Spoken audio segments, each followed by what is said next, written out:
ನಿನ್ನ ಜೊತೆ ನನ್ನ ಕತೆ ಇವತ್ತಿನ ಸಂಚಿಕೆಯಲ್ಲಿ ಏನಾಗ್ತಿದೆ ಅಂತ ನೋಡೋಣ.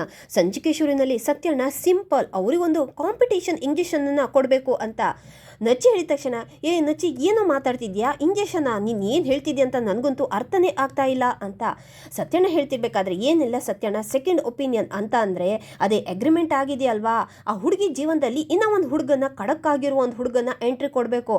ಆಗ ಆ ಹುಡುಗ ಯಾವ ಥರ ಇರಬೇಕಂತಂದರೆ, ಆ ಕಾಂಟ್ರಾಕ್ಟ್ ಮ್ಯಾರೇಜ್ ಆಗಿರುವ ಹುಡುಗ ಇದನ್ನಲ್ವ, ಸೇಮ್ ಅವನದೇನೆ ಜೆನೆಟಿಕ್ ಆಗಿರಬೇಕು, ಹೆಚ್ಚು ಕಮ್ಮಿ ಅವನಕ್ಕಿಂತ ಒಳ್ಳೆಯವನಂತ ಆ ಕಾಂಟ್ರಾಕ್ಟ್ ಮದುವೆ ಆಗಿರುವ ಹುಡುಗಿಗೇನೆ ಅನ್ನಿಸ್ಬೇಕು.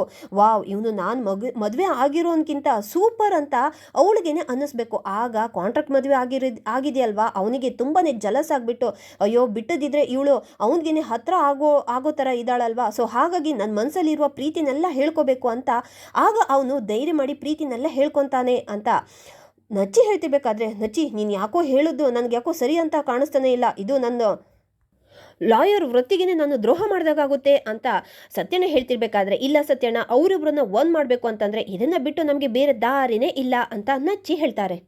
ಇಲ್ಲಿ ಎಲ್ಲರೂ ಬೆಳಿಗ್ಗೆನೆ ಮನೇಲಿ ಟಿಫನ್ಗಂತ ಕೂತ್ಕೊಂಡಿರ್ತಾರೆ. ಸ್ಪಂದನ ಅವರೇ, ಟಿಫನ್ ಹೇಗಿದೆ, ಪಲಾವ್ ಚೆನ್ನಾಗಿದೆಯಲ್ವಾ, ಇದನ್ನು ನಮ್ಮ ಮತ್ತಿಗೆನೇ ಮಾಡಿದ್ದು ಅಂತ ನಚ್ಚಿ ಹೇಳ್ಬಿಡ್ತಾರೆ.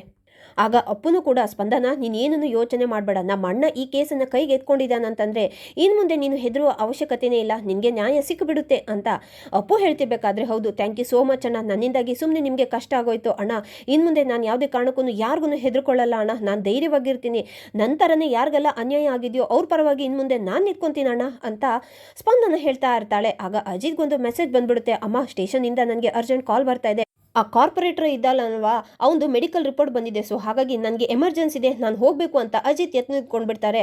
ಹಾಗಾದರೆ ನಾನು ಹೋಗ್ಬಿಡ್ತೀನಿ, ಮನೇಲಿ ಅಪ್ಪ ಅಮ್ಮ ಎಲ್ಲ ಕಾಯ್ತಿದ್ದಾರೆ ಅಂತ ಸ್ಪಂದನ ಹೇಳ್ತಿರ್ಬೇಕಾದ್ರೆ, ಹೌದಾ ಸರಿ ಹಾಗಾದರೆ ಬನ್ನಿ, ನಾನು ನಿಮಗೇನೆ ಮನೆ ಹತ್ರ ಬಿಟ್ಟು ಹೋಗ್ತೀನಿ ಅಂತ ಅಜಿತ್ ಹೇಳ್ತಾರೆ. ಸಾಹೇಬ್ರೆ, ನಾನು ನಿಮ್ಮ ಜೊತೆಗೆ ಬರ್ತೀನಿ, ಟೀ ಅಂಗಡಿಗೆ ಹೋಗಬೇಕಲ್ಲ ಅಂತ ಭೂಮಿ ಹೇಳ್ತಿರ್ಬೇಕಾದ್ರೆ, ಇಲ್ಲ ಭೂಮಿ ನೋಡು, ಸ್ಟೇಷನ್ ಸುತ್ತ ಇವತ್ತೆಲ್ಲ ಗಲಾಟೆ ಆಗ್ತಿದೆ, ಅವ್ನ ಕಡೆಯವ್ರೆಲ್ಲರೂ ಬಂದು ಗಲಾಟೆ ಮಾಡ್ಬೋದು, ಇಡೀ ಮಂಡ್ಯ ಊರಿಗೇನೆ ನೀ ನನ್ನ ಹೆಂಡತಿ ಅಂತ ಗೊತ್ತು, ಏನಾದ್ರೂ ಹೆಚ್ಚು ಕಮ್ಮಿ ಆದ್ರೂ ಕಷ್ಟ, ಆ ಕಾರ್ಪೊರೇಟ್ ಕಡೆಯವರು ಜೀವನನ ಹಾಗೆ ಜೀವ ತೆಗೆಯೋಕ್ಕೂ ಕೂಡ ಹಿಂದೆ ಮುಂದೆ ಯೋಚನೆ ಮಾಡಲ್ಲ, ಇವತ್ತೊಂದಿನ ನೀನು ಮನೇಲೇನೆ ಇರು ಅಂತ ಹೇಳಿಬಿಟ್ಟು ಅಜಿತ್ ಅಲ್ಲಿಂದ ಹೊರಟೋಗ್ತಾರೆ.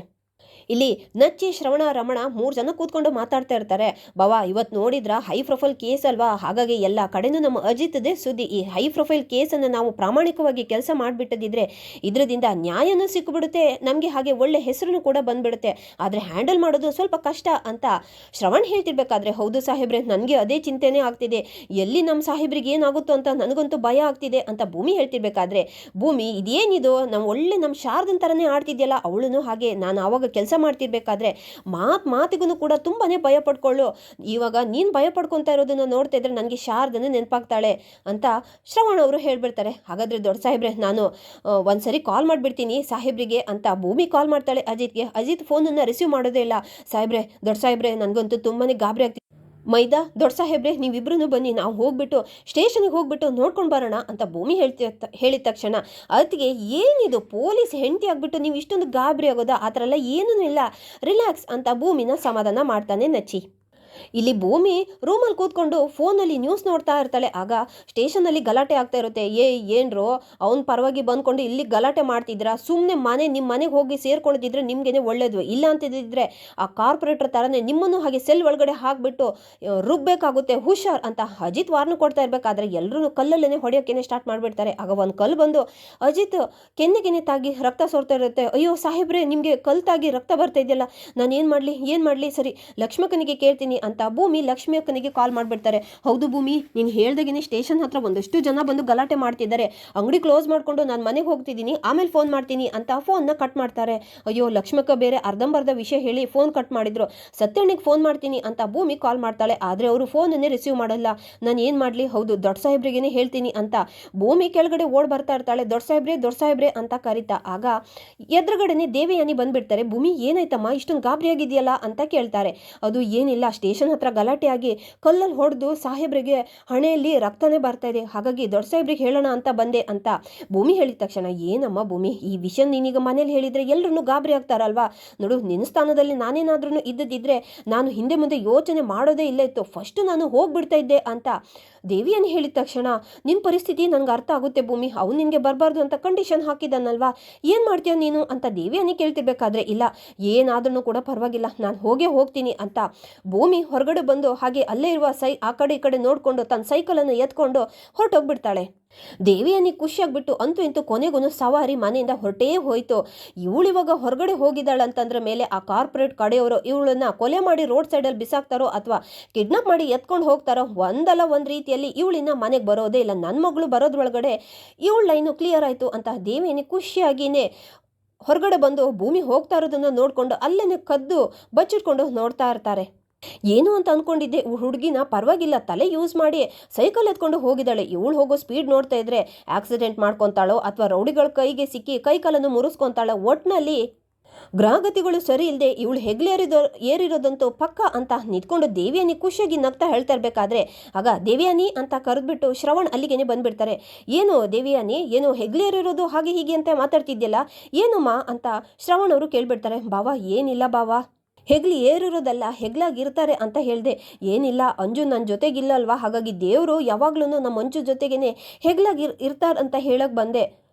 ಬಾವಾ, ನನ್ನ ಮಗಳ ಬಗ್ಗೆ ನಾನು ಮಾತಾಡಿದಾಗ ನಿಮಗೂ ಕೂಡ ಮನಸ್ವಿನಿ ತುಂಬಾ ನೆನಪಾಗ್ತಾಳಂತ ನನಗೆ ಚೆನ್ನಾಗಿ ನೆನಪು ಗೊತ್ತು. ನಾವಿಬ್ರು ಒಂದೇ ದೋಣಿಯಲ್ಲಿ ಪ್ರಯಾಣ ಮಾಡ್ತಾ ಇದ್ದೀವಿ, ಇಬ್ರಿಗೂ ಹೆಣ್ಮಕ್ಳು, ಆದರೆ ಇಬ್ರು ಕೂಡ ಜೊತೆಗಿಲ್ಲ ಅಷ್ಟೇ ಬಾವಾ ಅಂತ ದೇವೇನಿ ಹೇಳ್ಬಿಡ್ತಾರೆ. ಸರಿ ಇವಾಗ ಏನು ನೀನು ಇಲ್ಲದೆ ಇರೋದು ಏನಾದ್ರೂ ಮಾತಾಡಿದ್ಯಾ, ಇರೋದನ್ನೇ ಹೇಳಿರೋ ತಾನೇ, ತುಂಬಾ ಚಳಿ ಇದೆ, ಹೊರಗಡೆ ಮಾತಾಡೋದು ಬೇಡ, ಒಳಗಡೆ ಬಾ ಅಂತ ಒಳಗಡೆ ಬರ್ತಾರೆ. ಆಗ ಅಲ್ಲಿಗೇನೆ ಸಂಗೀತ ಬಂದ್ಬಿಡ್ತಾರೆ. ಭೂಮಿ ರೂಮ್ ಸೇರ್ಕೊಂಡು ಎಷ್ಟೊತ್ತಾಯಿತು, ಪಾಪ ಬೇಜಾರ ಮಾಡ್ಕೊಂಡಿದ್ಲೋ ಏನೋ ಸ್ಟೇಷನಿಗೆ ಬರಲ್ಲ ಅಂತ ಹೇಳಿದ್ದಕ್ಕೆ ಹೋಗ್ಬಿಟ್ಟು ಅವಳು ಏನು ಮಾಡ್ತಿದ್ದಾಳಂತ ನಾನು ನೋಡ್ಕೊಂಡು ಬರ್ತೀನಿ ಅಂತ ಸಂಗೀತ ಹೇಳಿದ ತಕ್ಷಣ ದೇವಿಯಾನಿ ಮನಸ್ಸಲ್ಲೇ ಯೋಚನೆ ಮಾಡ್ತಿರ್ತಾರೆ. ಇಲ್ಲ ಇವಳು ಇವಾಗ ಹೋಗ್ಬಿಟ್ಟು ಭೂಮಿ ಇಲ್ಲ ಅಂತ ಗೊತ್ತಾದಿದ್ರೆ ಎಲ್ಲರೂ ಹುಡ್ಕೋಕ್ಕೇನೆ ಸ್ಟಾರ್ಟ್ ಮಾಡಿಬಿಡ್ತಾರೆ, ಆಗ ನನ್ನ ಪ್ಲ್ಯಾನ್ ವರ್ಕೌಟ್ ಆಗಲ್ಲ, ಹೇಗಾದ್ರೂ ತಡಿಬೇಕು ಅಂತ ದೇವಿಯಾನಿ ಮನಸ್ಸಲ್ಲೇ ಯೋಚನೆ ಮಾಡ್ತಾರೆ.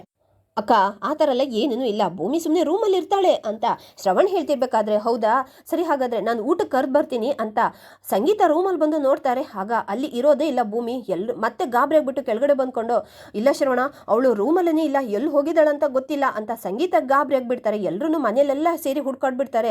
ನಚ್ಚಿ ಹೊರಗಡೆ ಬಂದು ಭೂಮಿ ಸೈಕಲ್ ಕಾಣಿಸ್ತಾನೆ ಇಲ್ಲ ಅಂತ ಮನೆ ಒಳಗಡೆ ಬಂದು ಹೇಳಿದ ತಕ್ಷಣ ಸಂಗೀತ ಮತ್ತೆ ತುಂಬಾ ಗಾಬರಿ ಆಗ್ಬಿಟ್ಟು ನನ್ನ ಅನುಮಾನನೇ ನಿಜ ಇತ್ತು, ಅಜಿತನ ನೋಡಬೇಕು ಅಂತ ಭೂಮಿ ಸ್ಟೇಷನ್ಗೆ ಹೋಗಿದ್ದಾಳೆ ಅಂತ ಸಂಗೀತ ಗಾಬರಿಯಿಂದ ಹೇಳ್ತಿರ್ಬೇಕಾದ್ರೆ ಅಕ್ಕ ನೀನು ಗಾಬರಿ ಆಗಬೇಡ, ಹೋಗ್ಬಿಟ್ಟು ಇಲ್ಲೇ ಒಂದು ಅರ್ಧ ಗಂಟೆ ಆಗಿರೋದಷ್ಟೇ ತಾನೇ, ಅವಳು ಹೋಗಿ ಎಲ್ಲಿದ್ದಾಳಂತ ನಾನು ನೋಡ್ಕೊಂಡು ಬರ್ತೀನಿ ಅಂತ ಶ್ರವಣ್ ಭೂಮಿನ ಹುಡ್ಕಕ್ಕೆ ಹೋಗ್ತಾರೆ. ಇಲ್ಲಿಗೆ ಈ ಸಂಚಿಕೆ ಮುಕ್ತಾಯವಾಗುತ್ತೆ. Thank you.